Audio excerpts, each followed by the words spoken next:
Not really sure how to start that one, but just get it going, I guess. Yeah, we're just gonna do the intro. We don't have to do the intro for this one since it's just like a. It's just a thing. Oh yeah. Okay, so here we are. Hello everyone, and welcome to this side quest. Ooh, I like side quest. That's a fun name. I like that. The side quest episode of Are we recording yet? That's the name of the other thing. Well, Are you recording yet? It's the name of that's the name of the channel. Yeah. And then Are We Still Recording is the name of our podcast. Yes. About the D&D channel. About the D&D channel. And side quests is about things that other fun stuff that we like talking about. Yeah. That are D&D related. Which is pretty much everything else. Yeah. It's kind of like a tangent, except that's what we're calling our intros. Listen, we're getting the weeds. We're in the weeds here. Side quests is the name of everything that isn't, what do you call it? Main storyline? Main storyline. Yes, the main story quest, as opposed to, these are side quests. It's just like a fun little jaunt into other fun shit. I'm here for it. I think we're going to have a lot of side quests, so I'm okay with that. My life is just side quests. I mean, that's kind of how it all goes anyway. Yeah. Everything's a lot of side quests. It's all side quests. Great. Yeah. And listen, are you even getting the fullness of the game if you don't do some side quests sometimes? No, in fact, a lot of people just do side quests instead of actually main story quests. Mm-hmm. That's how I'm playing WoW right now. Yeah. I did the main story quest, and now I'm just doing side quests with all of my 60 alts. It's fine. Yeah, I mean, you really only do the main quest once. Just do it one time. I have the story. It's there. It's cool. What about all the other cool shit? Yeah. Well, I mean, yeah, you can literally level your alts up without touching the main quest. Mm-hmm. I mean, I guess you kind of have to touch on it here and there because if you have to move on to new areas, blah, blah, blah. Anyway. Retail has made, and this isn't a World of Warcraft podcast, but just, we're running here. Retail currently in the War Within expansion, there's been a huge quality of life update because in the last couple patches, you had to do the main story quest on all of your alts. It railroaded you hard. That was what I didn't like about retail. But it didn't like that. Now, so you finish the main story quest or main story campaign one time, and then you get to you can still do it. Sure. But you get to pick the order that you do it in because it's based on the zones. So you pick, or like I said, you can just do what I'm doing. It unlocks all of the world quests when you finish, or for all of your alts, all the world quests, all of the reputation gaining stuff are unlocked. All the world quests are unlocked. All the side quests are unlocked. You can do anything with your alts now. So I am heavily enjoying this expansion. So if you ever want to just dive back in, I know. Maybe the subscription is hard. It is. It's a toughie. It is, and I joined it. I again played it for a couple years. Yeah, a couple years. That feels right. But what I just didn't have anyone to play with because I don't like raiding. I also don't like raiding. And I didn't like retail because it felt very railroady. They were just kind of okay, you're gonna constantly have this thing on your screen telling you have to go here. I'm like, but I don't want to. I want to go explore that thing. It's but you're gonna have this annoying thing on your screen that we can't get rid of. I don't want that. I just want. So it was very frustrating. So I just. It is better now. So if that's any consolation, if that is any I will always try to pull on that thread and be like, come with me. Sure. Come with me down the rabbit hole of, and I am a huge, I feel like you would love Pyromancer. He is a YouTuber. Okay. He's a streamer. Okay. And he is the original WoW conspiracy theorist. Okay. And sometimes I will hear my husband listening to one of his streams in a different room, and I'm like, what are you even talking about? That doesn't make sense. And I have to put everything that I'm doing down and go listen to it because it's what you are saying right now sounds like just a bunch of words in a random order, and you strung them together. When I was talking last night about Phoebe. in the treant, and how like it was lit from the inside with this green light. So green, nature magic. Sure. Very naturey, very life-y. But also, in the World of Warcraft universe, that's Felfire. Sure. That is chaotic demon flame as well. So I wanted to put that like very cool dichotomy in there. It's like, what's going on in the treant? What kind of, like I just, that was fun for me.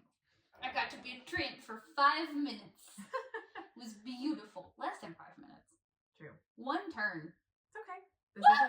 This isn't about that though. This is our side quest, not our main quest. That was a side quest in and of itself. It was. That's okay.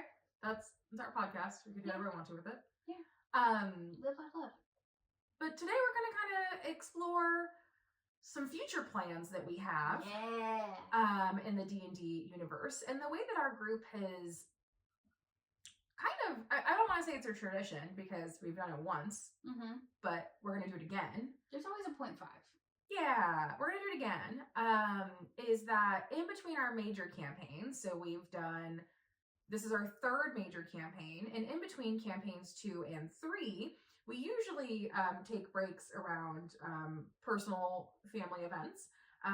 And so to give our DM a break from being a permanent DM, because, not everyone wants to do that. He does amazing work. He does. But so do you. Oh, thank you. But in order to give him a break and a chance to play, I've run a mini campaign. It's definitely not a full year, full anything campaign, but we ran Humblewood between campaigns 2 and 3. From like what, May to December? I think so. Yeah. Yeah. And so it was, I guess it was a decent chunk. I love the fact that that's a mini campaign for us. Like that is so, we're lucky. We're lucky that June, July, August, September, October, November, a 7-month campaign is a mini campaign. Dang. I love D&D. Anyway. So we did that, which we'll talk about at some point too. If you're not familiar, and Humblewood is very much if you ever read Redwall, yes, by Brian Jacques, it's French. Yeah, it's French. Yeah. But if you ever read Redwall by him, that's basically Humblewood. Yeah. Put into a cute little woodland animals faced with daunting odds. Woodland animal problems. Yes. But we really enjoyed that. Oh my god. It was very cute. It was very fun. And we're going to do it again, except it's not going to be cute and fun. It's going to be weird and creepy. We're going to do Heckna. It's fun, weird, circus thing. It is, which Heckna, both Humblewood and Heckna are, I believe, Hit Point Press. Yes. And I did both of them on Kickstarter. And so Heckna is a 5e world campaign setting where basically it's a creepy carnival. And I don't want to say too much, but we'll talk about what I can talk about. And I'm going to run, it's intended for, I believe, characters levels 1 through 10. Humblewood was only 1 through 5. But I got you guys a 7 or 8 because 5 is only when it starts getting fun. And so I didn't want to end it there.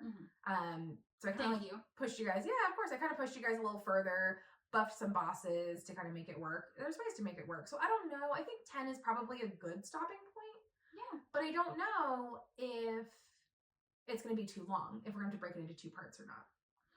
Which would also be cool. Because I think that one of the best parts about having our mini campaigns are small one shots or month shots. Those are great to have for hey, whoever is currently DMing just feeling a little tired and they need a break, and they also deserve to play because DMing's hard. DMing is hard. It's a lot of work. I've never DM'd for our group, but I have tried to DM for my husband before and his friends, and then a few people in college wanted me to teach them, and then my coworkers wanted me to teach. So I've been the kindergarten teacher DM for several And like it's a lot of work. It's a lot of work to enter that space and be like, okay, kids, like I'm going to tie a leash to each of your wrists, and you're just gonna follow me. Yep, that's hard. It is hard, and it is a lot of work. And so I don't know. I was pretty burned out by the end of Humblewood, and so I don't know if I can do longer than like 6 months. So, but my concern is, are we going to lose momentum? So I don't know if it would be better to, and maybe this isn't the right term, but rush us through, or maybe just like take out some of the excess, which I tend to do anyway, because like I'm not a fan of like road encounters. Yeah. I mean, now don't get me wrong. I don't want our 10-day journey to be completely fun. You left home. You got there. Right. Like something should happen. And I want like cool things to happen. And like that was something that I worked really hard on in Humblewood, was like, you know, it doesn't necessarily have to be a bad thing or a fight, but maybe you find something cool. Like the little like campaign to little cow treat that was somewhere for you guys to find. Delicious. Right. Something that like is interesting and makes you want to explore the world, but doesn't slow down all of our progress. Yeah, like Nita's Grave Dirt. Exactly. Like, lovely. I played for Humblewood. I was an Otterfolk necromancer. Her name was Amanita Slipperyfoot. I'm just putting her out there because I love her. Yep. She was a huge nerd. She had glasses. She spoke with kind of a lisp, and she did the glasses up her nose thing all the time. I would say more congestion than a lisp. Yeah, I could. Yes. Nasally. Very opposite of nasally. I'm thinking like a stopped up kid. Yeah. Like a stopped up. Yeah, congested. Like, yeah. Lisp isn't the right word, and I apologize. How dare you? Dang it. But like, she was so fun to play. Yeah. And like getting to play, because like campaign 2, all of our campaigns that I've been a part of they're heavy. They are heavy campaigns. They are heavy lifts. They are heavy emotional lifts. Yes. We're still recovering from campaign 2 in a lot of ways. Yeah. Might not ever recover, really. Yeah. But they're huge lifts for the DM and the player as well. And it's nice to have something light and fun and refreshing in the middle. Yeah. A little amuse-bouche between the big boys. And like that's palate cleanser. Yeah, exactly. Yeah. Like something light and fun and easy to kind of like keep it balanced. Because like there are times in campaign where it's like it's just getting darker. Yep. It's literally just getting darker. Yep. And like it's fun. Yeah. But boy, oh boy. Yep. And so I think, for Heckna, it's going to be dark. It's going to be dark, but it's still going to be light. Yeah. It's not going to be heavy. Yeah. It's not going to be, it is dark, creepy carnival. And so the primer I gave you guys was basically that you've known each other, and I'm only asking that you guys have known each other to make it easier on myself. Yeah. If you don't want that, that's totally fine, because I can make it work. I just wanted you guys to know each other because I thought it would just make the intro easier. And honestly, it sounds like you guys are going to make it work. Yeah. So I think it'll be fine. I'm stoked for it already. And like, I think it's nice because like we started campaign 2. No one knew each other. Yeah. And so you have to kind of build everything fresh. Yep. Campaign 3. We knew each other, obviously. Sure. But like, and there were ties there, but those ties were made very quickly. Yep. Either right before the campaign started. Yep. Or like in episode 1 when we all came together very quickly. And like that that took a whole session. It did. To introduce everyone. But if we all kind of know each other. Sure.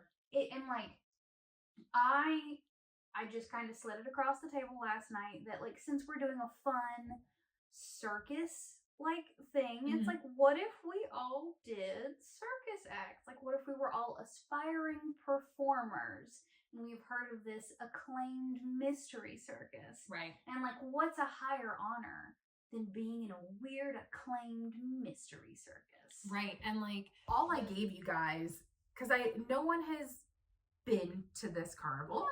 No one has seen any information about it. It is just word of mouth. It's a fun story. You know someone who's heard about it. All you know is that it pops up overnight. It wasn't there before, and strange sounds come from it. But maybe it's been like, and this is something we can all work out, but like maybe it's been getting like closer.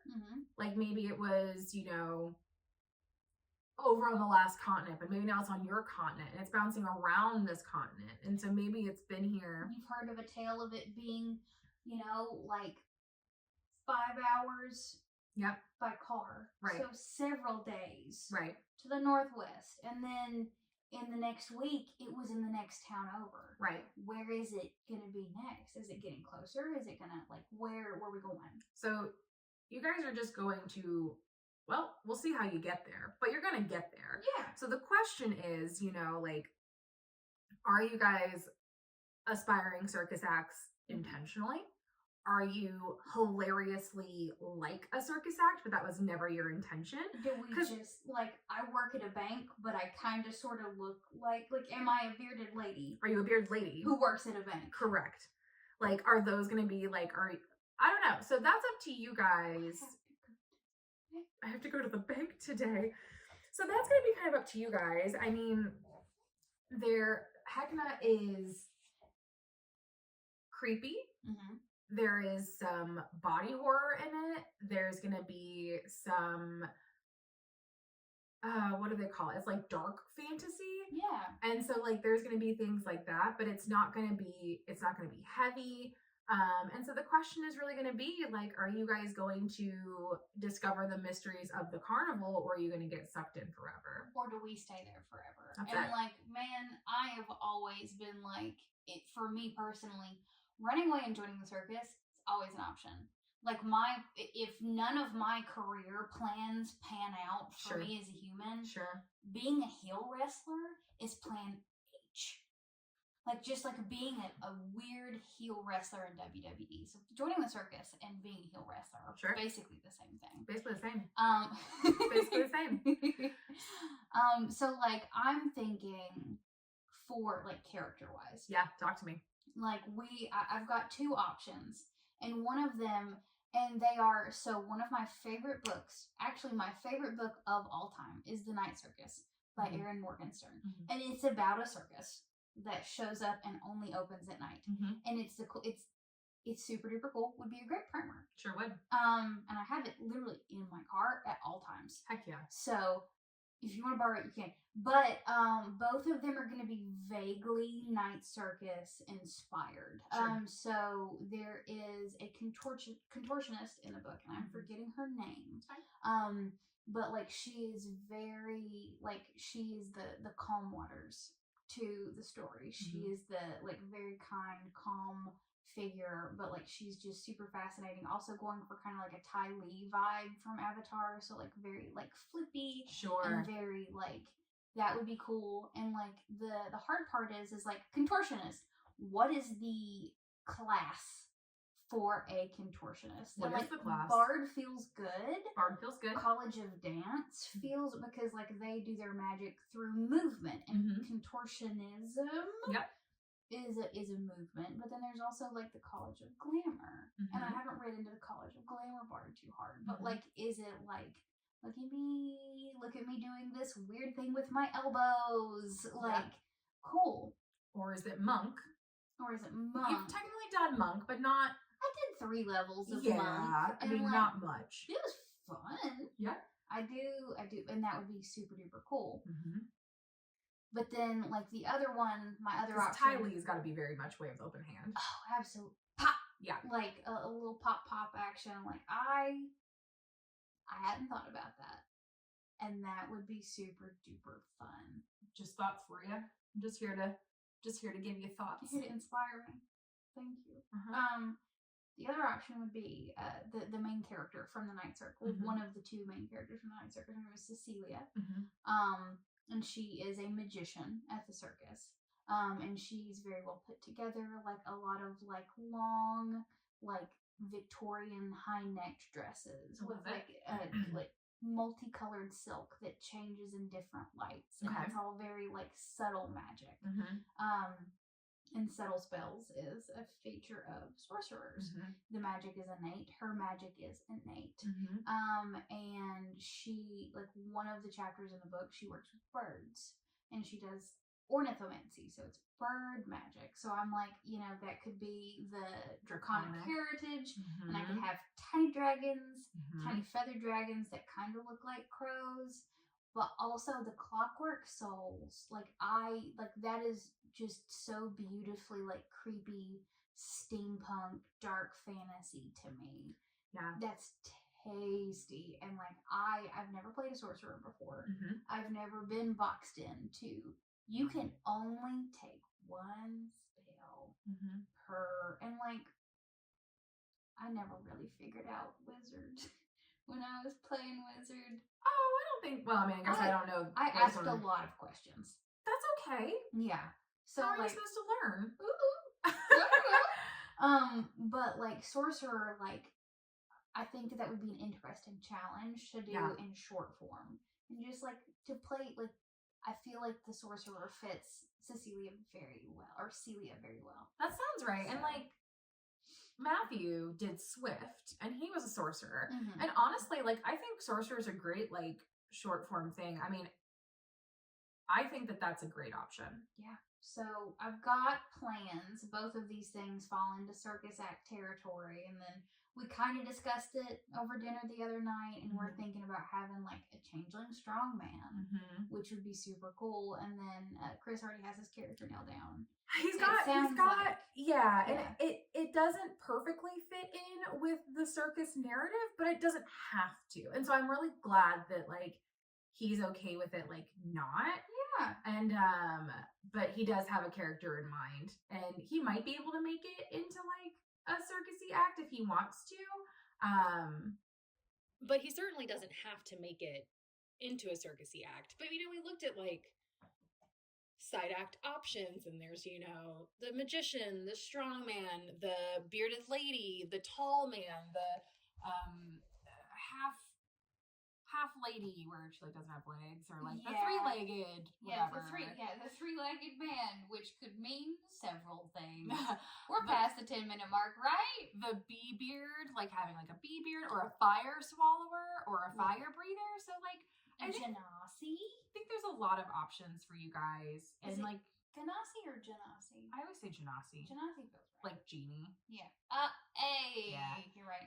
But like, I think that like there's a lot of options for you guys. Yeah. And we are planning on playing 2024 D&D rules. Yes. Which will be our first time diving into that. So that will be interesting because we've never done that before. Yeah. And I'm not gonna like limit you guys to those classes or those subclasses, because if you do want to do something else, we'll just fit it to 2024. We can make it work. But like, I think it's gonna be interesting. I feel like it is easy enough to just take an old subclass, take a Tasha's subclass, and be like, hey, we will be playing with the 2024 spell rules. Well, spell rules, but also class rules, because a lot of the like... Oh, they have changed. They have changed. I mean, and every class gets its subclass at level 3 now, which means that if you decide to be if someone's a cleric, you don't get your domain at first level. And so that I'm going to have to adjust that to the class rules. Right. So if you guys want to choose a subclass that's not in there, that's fine. I'm just going to have to apply it, or will have to apply it, and see if we can make it.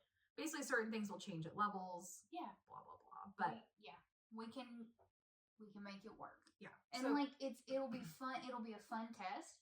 And then maybe we'll just do something so good that Wizards of the Coast is like, we're just using yours. Yeah. They'll listen to our podcast and be like, oh my God.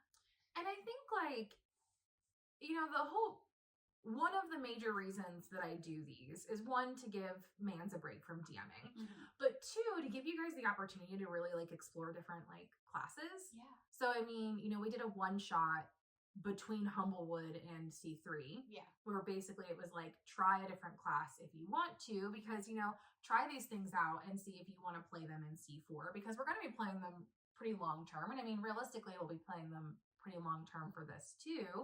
So that's kind of the idea.